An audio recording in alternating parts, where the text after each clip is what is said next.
ଯାଇକି ଘରକୁ ଫେରିବ ସେ ତ ଦିନ ସାରା ଘରେ ଅଛି। କଣ କହୁଛ ତମେ?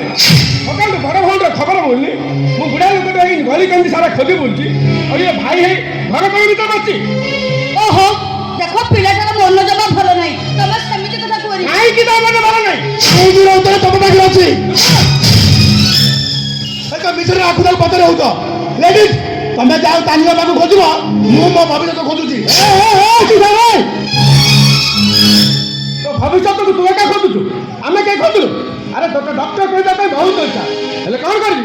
ଅଭାବଟା ମତେ କିଛି କରେଇ ଦଉନି। କେତେ ଦିନ ହବ ସେ କମରେ ଚଳେଇବି? 2 ବର୍ଷ ହେଲା BS ପାସ୍ ଆଉଟ୍ କହିଲେ କଣ ମେଡିକାଲ ପାଇଁ ବିପୁର ହବ। ମୋ ତ ବେଡ୍ ଲକ୍, ମୁଁ ତ ଗଭର୍ଣ୍ଣମେଣ୍ଟ ସିଟ୍ ପାଇ ପାରିନି।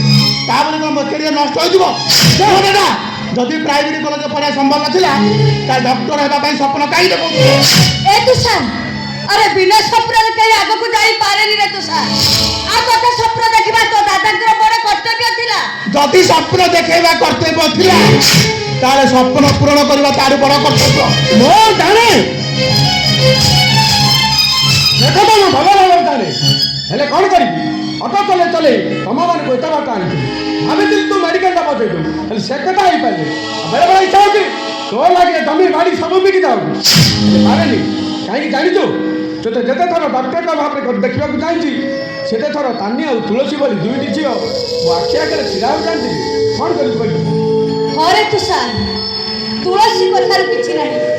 କାହିଁକି ନା ତାନିର ବାହାଘର ବୟସ ହେଇଗଲାଣି।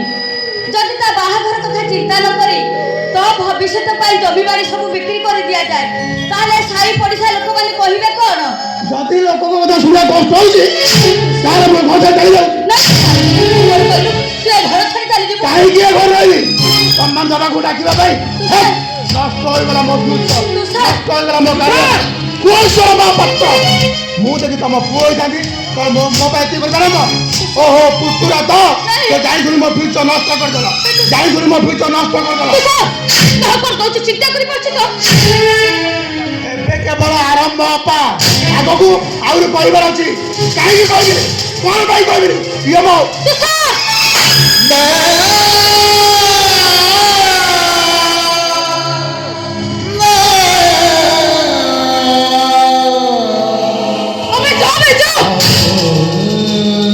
ସବୁ ବାପା ମାମାନଙ୍କୁ ଡାକେନି, ମୁଁ ବି ଦେଖିବି କିଏ ମୋ ଦାଦା ଖୁଡିଙ୍କ ଠାରୁ ତତେ ବେଶୀ ଭଲ ପାଉଛି।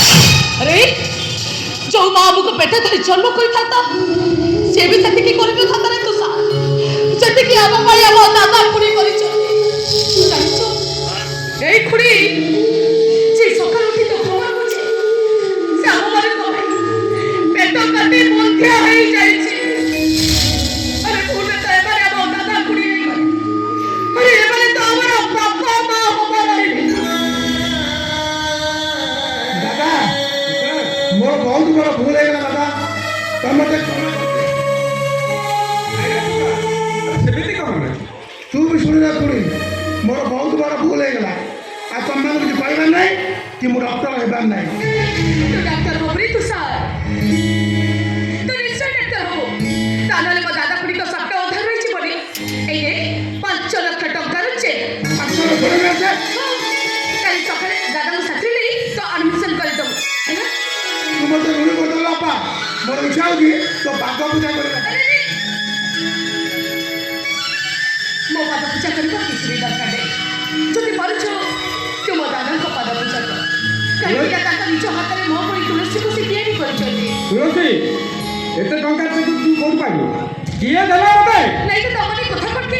আরে কহে মা তো দাদা পরে কোন পচারছন্তি? আরে ମୁଁ ପଚାରୁଛି ପରା। কো মা କିଏ ଦେଲା ମତେ? ତୁ কোন ପାଇଲୁ? খুড়ি মতে ଗୋଟେ ନୂଆ ଚାକିରି ମିଳି ଯାଇଛି। ଚାକିରି ଆମ ଏଠି ଏତେ ଭଲ ଲୋକ ଅଛି। ମତେ ସାତ କଥା ଶୁଣି ଶୁଣି ସାଙ୍ଗେ ସାଙ୍ଗେ ମୋ ହାତରେ 5 ଲକ୍ଷ ଟଙ୍କାର ଚେକ୍ ଧରେଇ ଦେଲେ। ଆରେ খুড়ি ये ଚାକିରି ପାଇଁ ମୁଁ କାହା ପାଖରେ ଋଣୀ ହୁଏ କି ନ ହୁଏ, ହେଲେ ମୋ ଅପା ପାଖରେ ସାରା ଜୀବନ ପାଇଁ ମୁଁ ଋଣୀ ହେଇଗଲି। କାହିଁକି ନା ଚାକିରିଟା ପରା ମୋ ଅପା ଦେଇଛି। କିଏ?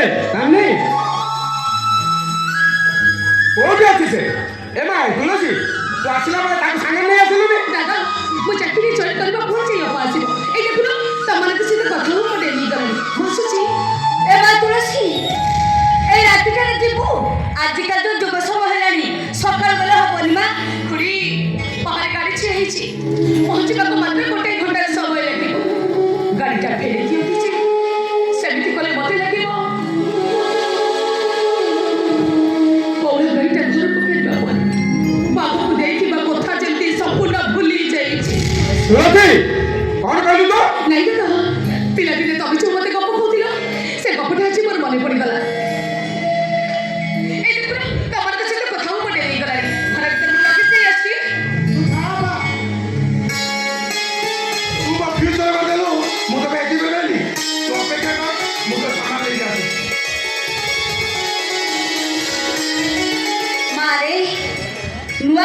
ଚାକିରି ପାଇଛୁ କେତେ ଟଙ୍କା ଦରମା ସେ କଥା ମୁଁ ବି ଜାଣିନି ହେଲେ ମା ଏତେ ଗୁଡ଼ା ଟଙ୍କା ସୁଝିବା ପାଇଁ ତତେ ତ ଅନେକ ଦିନ ସମୟ ଲାଗିଯିବ ମା ঠিক অনুমান করেছিল প্রি টাকা সুজু সুজু হতে বয়সটা পড়ি যাই নাই রে মা সময়টা সরে যাই নাই কি হেলে সেটা আমার বড় দুঃখ লাগিল পড়ি কাহিকি জানিছ কাহিকি আমার তুষারটা পড়া ডাক্তার হব ହଁ ରେ ମା ମୁଁ ତୁଷାର ଡକ୍ଟର ହବ ଆଉ ଘର କାନ୍ଥରେ ନେମ୍ ପ୍ଲେଟ୍ ଲାଗିବ ଡକ୍ଟର ତୁଷାର ମହାପାତ୍ର ଆଚ୍ଛା ମା ତୁଳସୀ ତୁ ଆଜି ଗଲେ ପୁଣି କେବେ ଆସିବୁ ମୁଁ ଏତେ ଅସି ନ କରି କ'ଣ କହିଲୁ? ଏତେ ବଡ଼ ଚାକିରି છે ସବୁବେଳେ ବ୍ୟସ୍ତ ରହିବି ତୁଳସୀ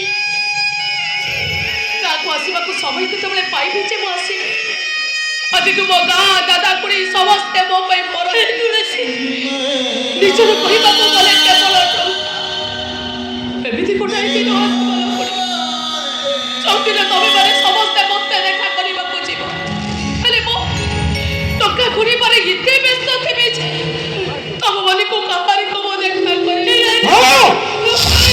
ପକେଇଲେ ସେ ଟଙ୍କା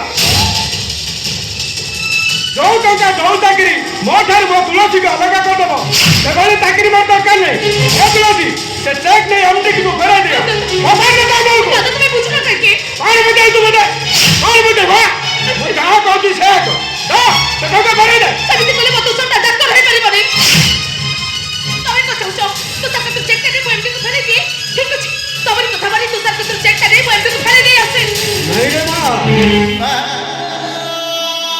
ଭଙ୍ଗା ଘର କାଳେ ଭାଙ୍ଗି ପଡ଼ିବ ବୋଲି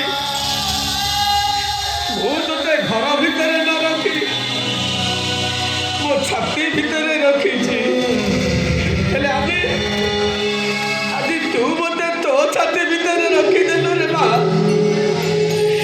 ମୋ ପାଇଁ ମା ମାନେ ଏମିତି ବ୍ୟସ୍ତ ହୁଅନ୍ତି ଏଇ ଯେମିତି ଏ ବୁଢ଼ା ପୁଅର ସ୍ୱପ୍ନ ପାଇଁ ତୁ ବ୍ୟସ୍ତ ହଉଛୁ ସେ କଥା ଦେଖି ମୋତେ ଲାଗୁଛି ତୁ ଭୁଲରେ ମୋ ଝିଅ ହୋଇ ଜନ୍ମ ହେଇଗଲ ତୁ ମୋ ମା ହବାର ଥିଲା ଲୋ ତୁଳସୀ ତୁଳସୀ ତୁ ମୋ ମା ହବାର ଥିଲା